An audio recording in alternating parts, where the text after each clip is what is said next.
And it's great. You can sit there and eat and watch kids on drugs get their ass kicked for like 3 hours. It's a lot of fun.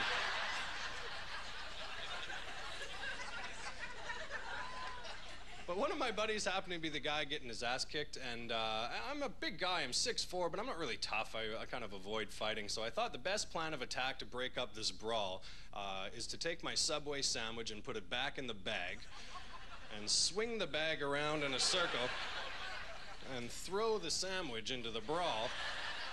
That way it might hit a guy and confuse him or whatever, like, who the hell throws a sandwich, man? That's really weird. Throw a sandwich in a brawl? We'd all stop fighting. That was the plan. So I'm swinging it around in a circle, and I'm really excited. I let it go, and it's on target. It's going to hit a cowboy in the face. I was like, here we go. Then I saw the top of an RCMP hat go break up the fight, and I hit a cop in the temple with a meatball sub from Subway, and jail and bum sex. That's what happened, everybody. It was terrible.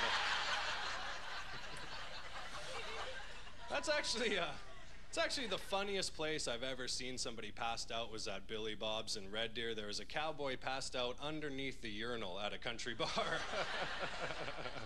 How do you not piss on him? You know what I mean? Best 3 hours of my life. Like I said, I'm originally from Alberta, Camrose, Alberta, actually. It's a little town outside Edmonton. We've got a fun thing called Big Valley Jamboree.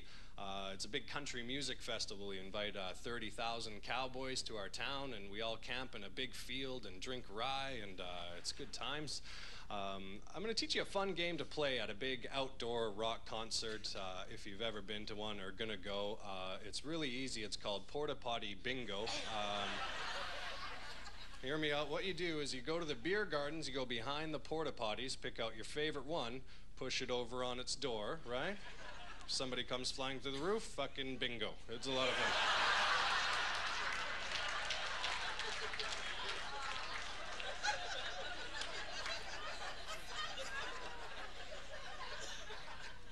I got pushed over last year in a porta potty. Gotta tell you, not as funny as I thought, huh?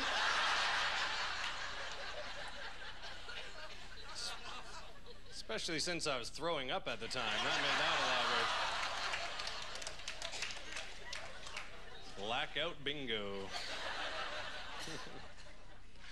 I was excited to move to Ontario from Alberta, more for the technological advances. When I moved, Alberta wasn't hitting their boom, and I saw some new crazy stuff in Ontario, like drive-through bank tellers. Was the first time I saw that was Ontario. I thought that was the coolest. You don't have to be cold anymore in the winter. You can sit in your rides all nice and toasty, get money, just boop, boop, boop, boop, boop, boop, boop, boop, money. They put Braille on the numbers at the drive-through bank teller.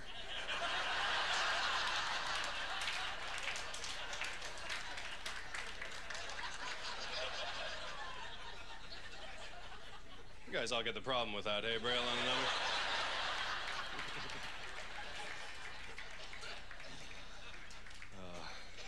I thought there'd be less drinkers and drivers in Ontario than Alberta, but I was dead wrong. Turns out you're just smarter about it in Ontario. See, what we do in Alberta is we get drunk and then leave the bar at 3 in the morning in our cars, and we never get caught. Well, I never get caught. But Ontario, I've noticed that you guys are a bit smarter. What you do is you won't drink and drive at 3 in the morning, because that's just stupid. What you'll do is at 3 in the morning, you'll go to a house party and drink till 7 in the morning, and then get in your cars and drive, because you guys figure daylight's fucking kryptonite for the breathalyzer or something. I don't really understand. You can't give me a ticket, piggy. It's daylight out. Whee!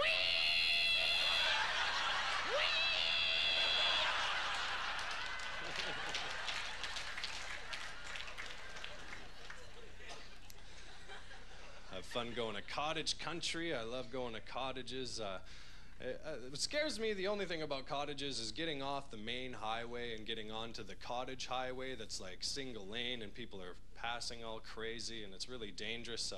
Last time I was on my way out there and I was following a holiday trailer or a Winnebago or whatever, and it must have been a rental because the guy didn't attach his awning properly.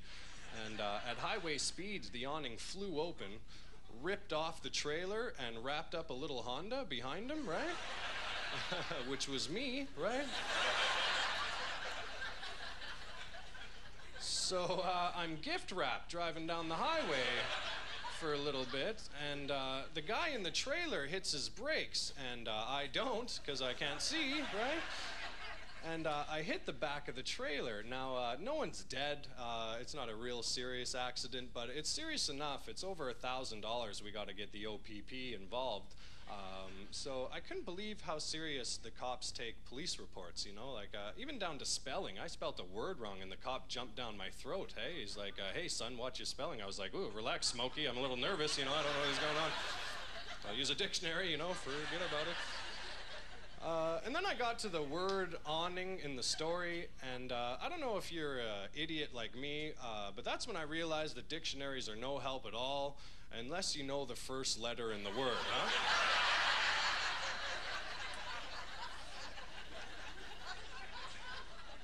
So I had my laptop. I figured I'd open up my laptop, put the word into WordPerfect, hit spell check. That way I could pick the word from a brand new list of words. Have you ever been there before at the office? You're guesstimating a word at the dictionary to get the computer to recognize it. You're like, come on, man, it's awning. Awning. Awning. O-N-I-N-G. Awning.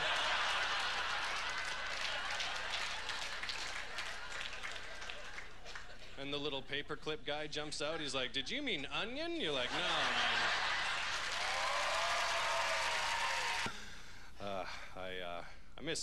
I like Mythbusters is my new favorite show on TV is Mythbusters. I really enjoy it. I do think they should be solving a couple of cooler myths, though, you know, like and the things that everyday citizens care about, you know, maybe younger kids care about this a little bit more, but wouldn't you like to see this on Mythbusters? If lemon gin really is a panty remover, hey? Just feed some girl from McGill shots of lemon gin until she starts dry humping Buster, the Mythbuster dummy doll, huh? Or if chubby girls really are giving better head than skinny ones, I'd like to see that on Mythbusters. That'd be great. Welcome to Mythbusters. Your first contestant, Sherry Ann's coming in on the forklift. Give her a big round of applause, everybody, if you could. And look at her gobble that cock. Oh, my goodness, look at her go. Looks like she's eating a bucket ice cream with a coupon for a free bucket ice cream at the bottom. Look at her.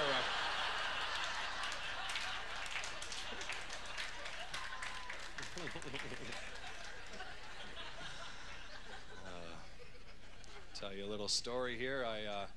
It was the worst thing that's happened to me in my life, but it happened to me, so let's all just relax, have a fun time. But I'll set it up like this. My cousin was getting married in Toronto here, and he picked Valentine's Day as his stag party day. So it was going to be a fun day. We were going to go to have a nice steak dinner and a Raptors game and then a dirty Russian strip club called Zanzibar on Yonge Street. I don't know if you've ever been there. Ma'am, do you frequent Zanzibar? Yeah, how'd it go? That's great. I thought I recognized you. Awesome. Good pull work. So that's a fun day. It's a pretty packed day, but and you think it's weird that that's the worst day of my life, but it all started when I was a baby. My parents, they didn't have me circumcised. Is there any other snuffleupaguses here in the audience? Are you guys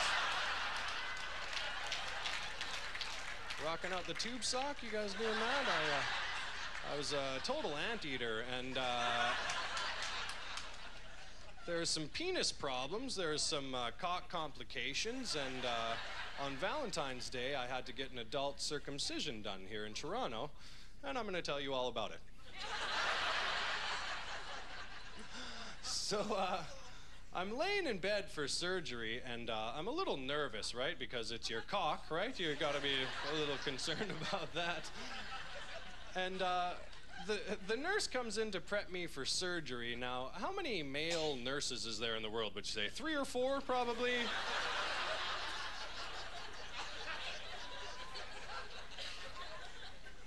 Of course, I get Raoul floating in straight off church.